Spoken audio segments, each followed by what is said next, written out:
وَلَا تَكُونُوا كَالَّذِينَ نَسُوا اللَّهَ فَأَنْسَاهُمْ أَنفُسَهُم۔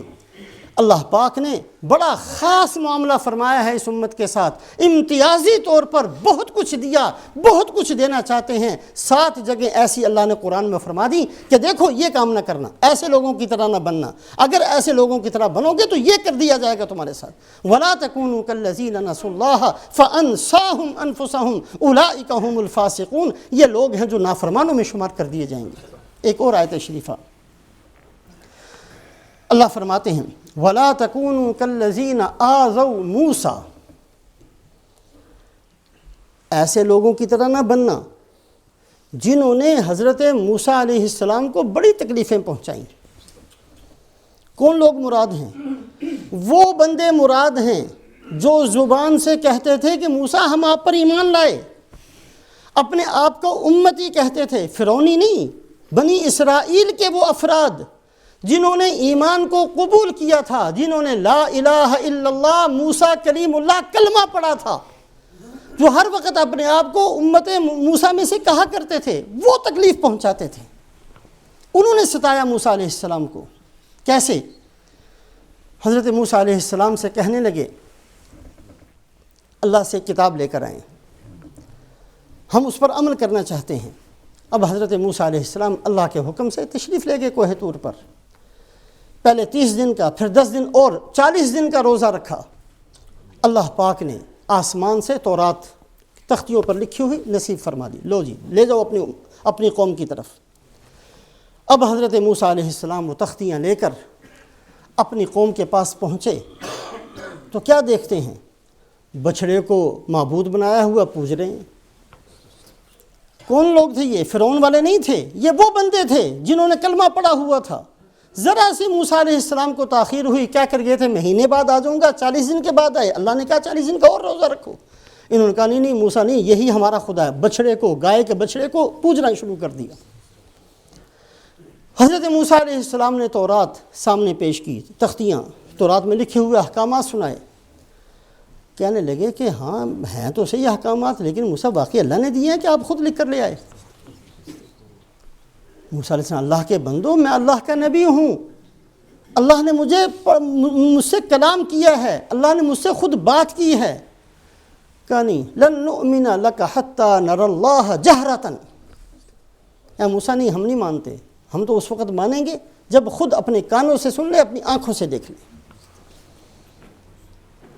تو اللہ پاک، یہ کہنے والے کون تھے؟ یہ کہنے والے وہی تھے جو ایمان لانے والے تھے، انہوں نے یہ بات کہی تھی۔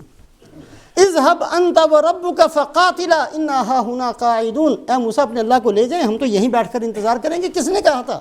یہ ماننے والوں نے کہا تھا۔ لن نصبر على طعام واحد فادع لنا ربك يخرج لنا مما تنبت الارض من بقلها وقثائها وفومها وعدسها وبصلها۔ کس نے کہا تھا؟ ماننے والوں نے کہا۔ اے موسیٰ منو سلوہ نہیں چاہیے، دال چاہیے، پیاز چاہیے، لہسن چاہیے، یہ چیزیں ہمیں چاہیے، مسور کی دال چاہیے۔ یہ بکواس کرنے والے کون تھے؟ وہ لوگ تھے جو ماننے والے تھے، انہوں نے یہ بات کہی اور موسیٰ علیہ السلام کو تنگ کیا۔ حضرت موسیٰ علیہ السلام جب فرعون نے پیچھا کیا ہے اور آئے ہیں اور سمندر کے پاس آ کر جب ٹھہرے ہیں، آگے سمندر، پیچھے فرعون کا لشکر، اوذینا من قبل ان تأتینا ومن بعد ما جئتنا۔ کس نے کہا تھا؟ ماننے والوں نے کہا۔ اے موسیٰ آپ نہیں آئے تھے پھر بھی ہم مصیبت میں تھے، آپ کے آنے کے بعد بھی ہماری مصیبتیں تو ختم نہیں ہوئیں، ہم تو پھر بھی مصیبت میں ہیں۔ موسیٰ علیہ السلام نے کہا اللہ کے بندو، اللہ کے وعدوں پر یقین رکھو، اللہ پاک تمہارے دشمن کو ہلاک کریں گے، تمہیں نجات دیں گے۔ اور اللہ نے دے کر دکھائے، اسی سمندر کے اندر راستے بنا کر دکھائے۔ لیکن یہ قوم ایسی بے صبری قوم تھی، ہر بات پر موسیٰ علیہ السلام پر اعتراض، ہر بات پر موسیٰ علیہ السلام کو ایذا اور تکلیف پہنچانا۔ اللہ فرماتے ہیں وَلَا تَكُونُوا كَالَّذِينَ نَسُوا اللَّهَ وَلَا تَكُونُوا كَالَّذِينَ آذَوْا مُوسَىٰ۔ کبھی ایسا نہ کرنا جو موسیٰ علیہ السلام کی قوم نے ان کے ساتھ کیا۔ سب سے زیادہ اللہ نے موسیٰ علیہ السلام کا قصہ اور ان کا نام قرآن میں ذکر کیا ہے اسی وجہ سے کہ یہ امت وہ کام نہ کرے۔ اب کبھی اللہ توفیق دے، اپنے گریبانوں میں منہ ڈال کر دیکھیں کہ ہم وہ سارا کچھ نہیں کرتے۔ آپ صلی اللہ علیہ وسلم کی کس بات پر ہمیں یقین ہے؟ اگر آپ صلی اللہ علیہ وسلم آج ہم میں تشریف فرما ہوتے تو ہم یہ سارا کچھ نہ کہتے جو موسیٰ علیہ السلام کی قوم نے کہا تھا. انہوں نے کہا تھا جی ہم تو پھنسے ہوئے، ہم بھی تو یہ کہہ دیتے، ہم بھی تو یہ کہہ دیتے ہمارا فلانا فلانا مطالبہ پورا کروائے، ہم بھی ہماری عادتیں بھی تو وہی ہیں.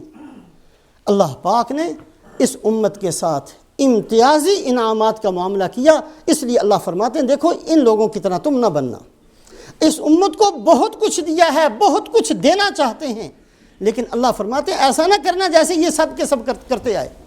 حضرت موسیٰ علیہ السلام نے اسی وجہ سے بنی اسرائیل کو جمع کر کے کہا یا قومی لما تؤذوننی وقد تعلمون انی رسول اللہ الیکم.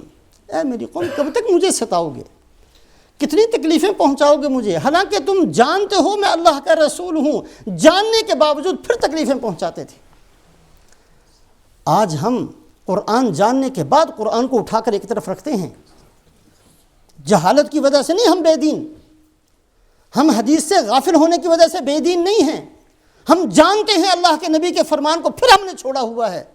ہم جانتے ہیں اللہ کے احکامات کو پھر ہم نے اس کو ایک طرف کر کے رکھا ہوا ہے. ہم جانتے ہیں رات کیسے گزرنی ہے پھر ہم اللہ اور اللہ کے رسول کی مخالفت کرتے ہیں. ہم جانتے ہیں کہ شادی کیسے ہونی چاہیے پھر بھی ہم اپنی خواہشات کو پورا کرتے ہیں. ہم جانتے ہیں کاروبار کیسا ہونا چاہیے پھر بھی ہمارے اوپر دنیا کی محبت ایسی غالب ہوتی ہے کہ ہم رونتے چلے جاتے ہیں اللہ اور اللہ کے رسول کے احکامات کو. ہم بہت کچھ جانتے ہیں. اور آج کا دور تو ایسا ہے کہ ہر آدمی کا گھر کتب خانہ ہے. کون بندہ ہے جس کے گھر میں بخاری شریف نہ ہو؟ آج ہم میں سے کون ہے جس کے گھر میں مسلم شریف نہ ہو؟ کیا کرنا ہے بخاری شریف رکھ کے اگر بخاری شریف ہمارے جسم کے اندر نہیں آئے گی؟ اگر قرآن میرے جسم کے اندر نہیں آئے گا، میری شکل سے قرآن کا پتہ نہیں چلے گا، میری صورت سے قرآن کا پتہ نہیں چلے گا، تو قرآن گھر میں ایک کیا 20 قرآن بھی رکھنے تو کیا فرق پڑتا ہے؟ شادی کے اندر 1000 سنتیں توڑتے ہیں اور دلہن کے سر کے اوپر قرآن نیچے سے گزار دی. کیا ہو گیا اس سے؟ وہ جنت میں چلی جائے گی وہ دلہن جس دلہن نے اور جس ماں باپ نے 1000 سنتیں توڑی ہیں اور سب کو روند کر سارے دین کو پھر یہ شادی کی جا رہی ہے صرف قرآن اوپر رکھنے سے وہ جنت میں چلی جائے گی؟ اللہ خوش ہو جائیں گے اتنی بات سے؟ برکت مل جائے گی اس کو؟ کہاں سے مل جائے گی؟ اگر اتنا ہی آسان ہوتا کیا ضرورت تھی رسول پاک علیہ السلام کی بیٹیوں کے ہاتھوں پر گٹے کیوں پڑ گئے؟ کیا ضرورت تھی؟ صحابہ کی بیویاں بیوہ کیوں ہو گئیں؟ یتیم کیوں ہو گئے بچے؟ ان کو پیٹ پر پتھر کیوں باندھنے پڑ گئے؟ اگر اتنا ہی تھا کہ سارا رات کو پی دن میں کر لی توبہ، جنت بھی ہاتھ سے نہ گئی، رند کے رند بھی رہے، شرابی بھی ہوئے، جنت بھی مل گئی. ایسا دین نہیں ہے. یہ دین نہیں ہے. یہ صحابہ والا دین نہیں ہے. یہ اللہ کے ماننے والوں کا دین نہیں ہے. اللہ پاک نے لا تکونوا کالذین آذوا موسیٰ، اے مسلمانوں وہ کام نہ کرنا جو موسیٰ علیہ السلام کی امت نے کیا. اسی وجہ سے آپ صلی اللہ علیہ وسلم معراج میں تشریف لے گئے، سارے نبیوں سے ملاقات ہوئی. صرف موسیٰ علیہ السلام ہی تھے جنہوں نے کہا یا رسول اللہ واپس جائیں، نمازیں کم کروا کے لائیں. 50 نمازیں فرض تھی، کسی نبی نے نہیں کہا کم کروائیں، اس لیے کہ کسی نبی کو اس کا واسطہ نہیں تھا. ہر نبی کے ماننے والوں نے، یا 2 طبقے تھے، ماننے والوں نے پورا مانا، نہ ماننے والوں نے پورا انکار کیا. یہ موسیٰ علیہ السلام کو اس کا تجربہ ہوا، صرف یہ ان کو بھگتنا پڑا. زبان سے کہتے ہیں ماننے والے ہیں اور دل سے نافرمانی کرتے چلے جاتے ہیں. اس لیے بار بار یا رسول اللہ واپس جائیں. 50 کی 45 ہو گئی نہیں پھر جائیں، 45 کی 40 ہو گئی نہیں پھر جائیں، 45 کی 35 ہو گئی نہیں پھر جائیں، 30 ہو گئی پھر جائیں، 25 ہو گئی پھر جائیں، 20 ہو گئی پھر جائیں، 5 ہو گئی پھر بھی کہا کہ پھر جائیں، واپس جائیں. 5 بھی نہیں پڑے گی آپ کی امت. اب رسول پاک علیہ السلام نے فرمایا نہیں مجھے شرم آتی، اب نہیں میں جاؤں گا. بار بار بھیجنے والے موسیٰ علیہ السلام تھے، اس لیے کہ وہ امت کو دیکھ چکے. اللہ فرماتے ہیں وَلَا تَكُونُوا كَالَّذِينَ آذَوْا مُوسَىٰ. 7 جگہ ہیں، کبھی اللہ توفیق دے اس کو سامنے رکھیں، ان گناہوں سے بچائیں اپنے آپ کو. ہماری قبر ہمارے سامنے ہے.